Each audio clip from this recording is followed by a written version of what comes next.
Assalamualaikum warahmatullahi wabarakatuh. Penemuan naskah Laut Mati pada tahun 1947 menimbulkan kegembiraan sekaligus ketakutan.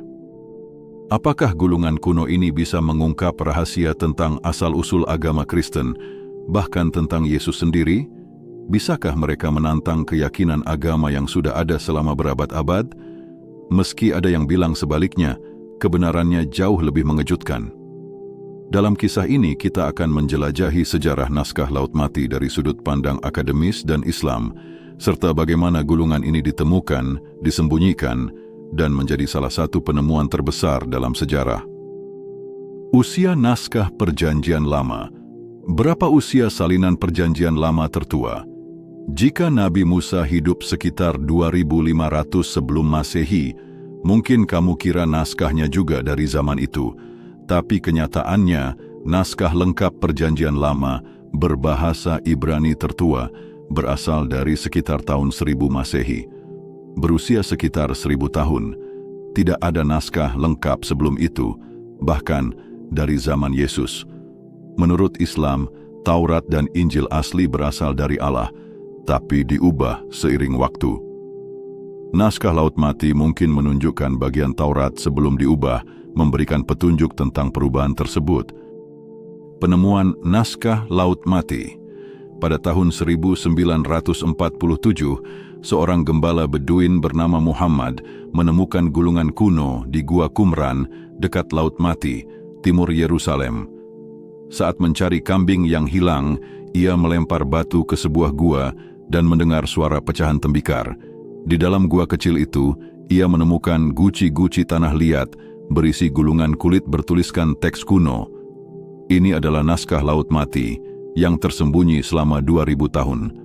Muhammad dan temannya kembali mengambil beberapa gulungan, tapi banyak guci dan fragmen hilang atau diambil sebelum penggalian resmi dimulai. Perjalanan gulungan ke publik. Gulungan itu dibawa ke pemimpin suku Beduin, lalu ke pedagang barang antik bernama Kando, seorang Kristen Suriah. Kando menghubungi George Isaiah yang kemudian melibatkan Uskup Agung Athanasius Yeshua Samuel dari Gereja Suriah. Samuel tidak bisa membaca gulungan, tapi merasa itu sangat penting. Ia bahkan membakar sepotong kecil untuk memastikan bahannya. Pada sering 954, sebuah iklan di Wall Street Journal menawarkan gulungan ini untuk dijual, menarik perhatian dunia. Namun, beberapa pihak mencoba menyembunyikan penemuan ini karena isinya dianggap sensitif. Petualangan misterius gulungan. Samuel membawa gulungan ke Suriah dan bertemu dengan Miles Copeland dari CIA yang memotretnya di atap konsulat ACS di Damaskus. Angin kencang merusak sebagian gulungan dan banyak potongan hilang. Foto-foto itu menunjukkan teks dari kitab Daniel dalam bahasa Ibrani dan Aram, tapi gulungan itu tidak pernah dipublikasikan. Sementara itu, Profesor Elazar Sukenik dari Universitas Ibrani mempelajari beberapa gulungan dan ingin membelinya, tapi Samuel menolak karena tawaran lebih tinggi dari ahli Amerika. Profesor William Albright dari Institut Albright kemudian mengonfirmasi bahwa gulungan ini adalah manuskrip tertua dari Taurat dan Alkitab, mungkin dari tahun 100 sebelum Masehi. Kontroversi dan penggalian ilegal. Karena konflik di wilayah Qumran, penggalian resmi terhambat dan banyak dilakukan secara ilegal. Gulungan menjadi bisnis besar, dengan potongan-potongan diperdagangkan di pasar gelap, bahkan disembunyikan dalam dompet atau bungkus rokok. Banyak pemalsuan terjadi dan beberapa negara menawarkan jutaan dolar untuk gulungan asli. Buku The Dead Sea Scrolls Deception oleh Michael Beigen dan Richard Lee mengungkap bahwa gulungan ini memicu skandal internasional dan menimbulkan pertanyaan besar bagi agama Kristen. Isi naskah Laut Mati. Naskah ini terdiri dari 40.000 fragmen, ditulis di kulit, tembaga, dan kertas dalam bahasa Ibrani dan Aram. Isinya mencakup bagian Taurat, hukum Yahudi, tulisan tentang akhir zaman, dan doa-doa. Yang paling terkenal adalah salinan lengkap kitab Yesaya yang hampir sempurna. Beberapa teks mirip dengan Alkitab modern, tapi ada perbedaan besar seperti kitab Yeremia yang 15% lebih pendek. Ini menunjukkan bahwa teks suci diubah seiring waktu, sejalan dengan keyakinan Islam bahwa Taurat dan Injil telah dimodifikasi. Guru kebenaran dan kontroversi Kristen. Naskah ini menyebut guru kebenaran, yang deskripsinya mirip Yesus, tapi tidak dianggap suci. Ini menunjukkan bahwa pesan Yesus mungkin berasal dari tradisi Yahudi kuno, bukan sesuatu yang baru. Gulungan juga menyingkap bahwa kelompok Zelot memiliki tujuan militan dan nasionalis, bertentangan dengan klaim bahwa Yesus tidak berpolitik. Menurut Islam, ini mendukung pandangan bahwa Yesus adalah nabi, bukan Tuhan, dan bahwa Injil telah diubah dari aslinya. Gulungan tembaga, misteri harta karun. Gulungan tembaga dari Gua Tiga Qumran berisi daftar 62 lokasi harta karun, termasuk emas dan perak, seberat 65 kg dan 26 kg yang disembunyikan di Yerusalem dan sekitarnya. Beberapa ahli menganggap ini fiktif, tapi sejarawan independen percaya harta itu nyata, mungkin disembunyikan saat invasi Romawi sekitar 68 Masehi. Namun, lokasinya sulit ditemukan karena nama-nama kuno sudah hilang dan lanskap berubah setelah 2000 tahun. Makna naskah bagi agama Abraham.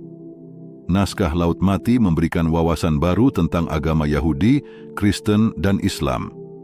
Mereka menunjukkan kesamaan antara ketiga agama ini yang berasal dari sumber ilahi yang sama. Dalam Islam, ini mendukung keyakinan bahwa Musa, Yesus, dan Muhammad adalah nabi dari Allah. Gulungan juga menegaskan bahwa Taurat dan Injil diubah sebagaimana dinyatakan Al-Quran.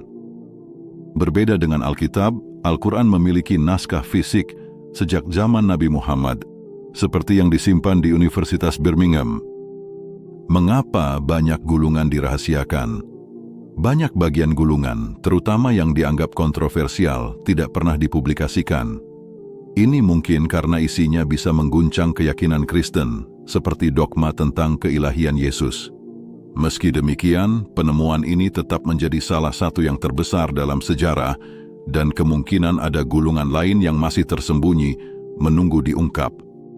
Penemuan naskah Laut Mati bukan hanya sebuah capaian arkeologis luar biasa, tapi juga jendela ke masa lalu yang penuh misteri dan pertanyaan mendalam.